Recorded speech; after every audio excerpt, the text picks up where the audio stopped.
Welcome to The Making of a Nation, American History in VOA Special English. In the years just after the Civil War, America was led by Andrew Johnson. The Democrat rose from vice president to president when Abraham Lincoln was assassinated in April of 1865. Andrew Johnson soon found himself in a bitter struggle with Congress. In 1868, radical members of the Republican Party held a trial in the Senate. They tried to remove the president from office. But they could not prove their charges, and their effort failed by one vote. When the trial was over, Johnson had less than a year left in office. He retired to his home in Tennessee. By then, Americans had elected a new president. This week in our series, Larry West and Shep O'Neill tell the story of the election of 1868.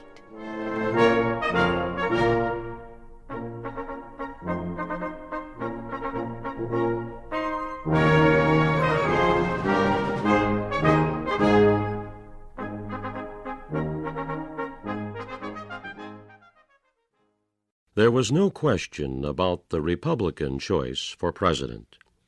Party leaders wanted General Ulysses Grant. Grant had been head of the Union Army during the last part of the Civil War. Under his leadership, the Union had won, and now he was the best-liked man in the country. Wherever Grant went, former soldiers waited to shake the hand of the man who had led them to victory against the Confederacy.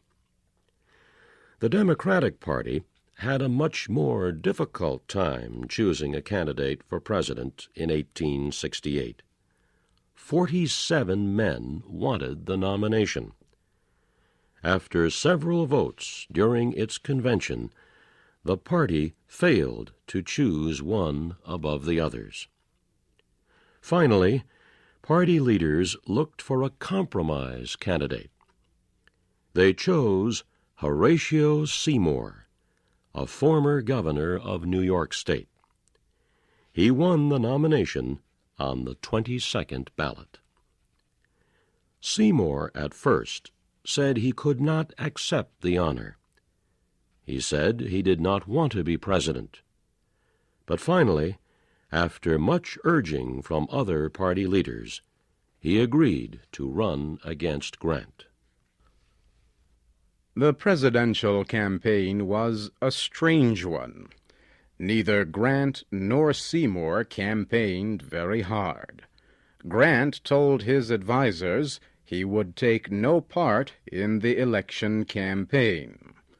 Seymour spent much of the time working on his farm. The real campaigning was done by party supporters.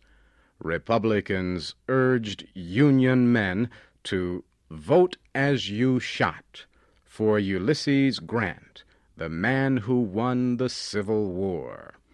They warned that Horatio Seymour and the Democrats were all secret rebels in their hearts. Seymour's supporters spent most of their time answering Republican charges. They struck back by accusing Grant of being a liar. They said he was controlled by extremists. They said he would rule from the White House like a dictator. The Democratic attacks failed. Grant got more popular votes and electoral votes than Seymour. He won the election. It was a great victory for the military hero, yet it also was the start of an administration that would suffer many problems. Ulysses Grant would prove to be much less successful in politics than in war. As Andrew Johnson prepared to leave the White House a few months after Grant's election, he would look back on some successes during his time as president. True, he had lost the political fight to control the rebuilding or reconstruction of the defeated Southern states, but he had won the equally important fight to keep the presidency independent from Congress.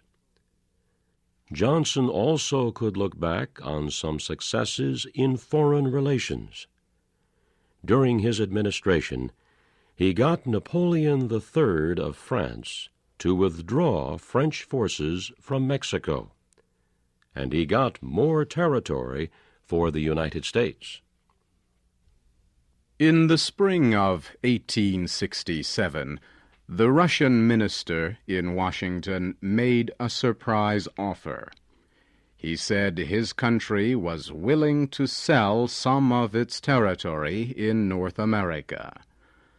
Secretary of State William Seward quickly prepared a treaty accepting the offer. Russia wanted $10 million for the land. Seward said the United States would pay only $7 million. Russia accepted, and the treaty was signed. The United States flag was raised over Alaska. Many Americans protested the purchase of Alaska. They thought $7 million was too much to pay for a worthless piece of frozen land. They said the deal was foolish. They called it Seward's folly. In time, of course, these critics were proved wrong. Alaska's wealth in oil, natural gas, trees, fish, and animal skins makes its purchase one of the greatest deals any country ever made for territory. On March 4th, 1869, Ulysses Grant traveled to Washington for his inauguration as the 18th President of the United States. Outgoing President Andrew Johnson refused to take part in the ceremony. Before Grant arrived, Johnson left the White House. As he walked out, he told a friend, "I think I can already smell the fresh mountain air of my home in Tennessee." Americans had high hopes for their new president. They saw Grant as a strong and silent soldier, a great leader who had won a long and bitter war. But there was another side to Grant which most people did not see. During the Civil War, the general had been a great hero. For many years before that, however, he had been considered a failure. As a young man, Grant entered West Point, the nation's school for Army officers. He did poorly in his studies. He did not like responsibility. Somehow he completed his studies and became an Army officer. He fought in America's war against Mexico. After the war, Grant got into trouble. He drank too much whiskey, too often. The Army forced him to resign. For the next 8 years, he tried one thing after another. He failed at each one. He tried farming, for example, and failed. He tried selling land, and failed at that too. At last, Grant appealed to his father for a job in a store. He held this low-paying job until the Civil War started. Then he finally got back into the Army. He got his chance to succeed. Still, the years of poverty and failure affected Ulysses Grant. They made him lack trust in his own judgment and abilities. This feeling showed itself when Grant reached the White House. The new president had little knowledge of politics or government, and he refused to ask for advice from experts. To do so, he felt, would show a lack of intelligence. For advice, he depended on close friends. These were the men with whom he had served during the Civil War. Grant had never been able to make much money. He liked and had great respect for men who had. He became friends with some of these wealthy men. He accepted gifts from them. This weakness for money and power became clear when he announced his choices for his cabinet. Grant named a rich businessman to be Treasury Secretary. The Senate rejected him. Grant named another rich businessman for Navy Secretary. This nomination was approved, even though the man had never been on a ship. Grant named several other rich people and old military friends to the cabinet. Many lacked political experience. Some critics attacked the appointments. One critic said, "Never was an administration begun with more hope and less ability." The best adviser Grant named was John Rawlins as Secretary of War.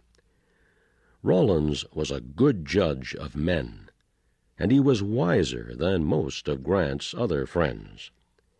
He alone, of all those around the president, would argue with Grant when he believed him to be wrong.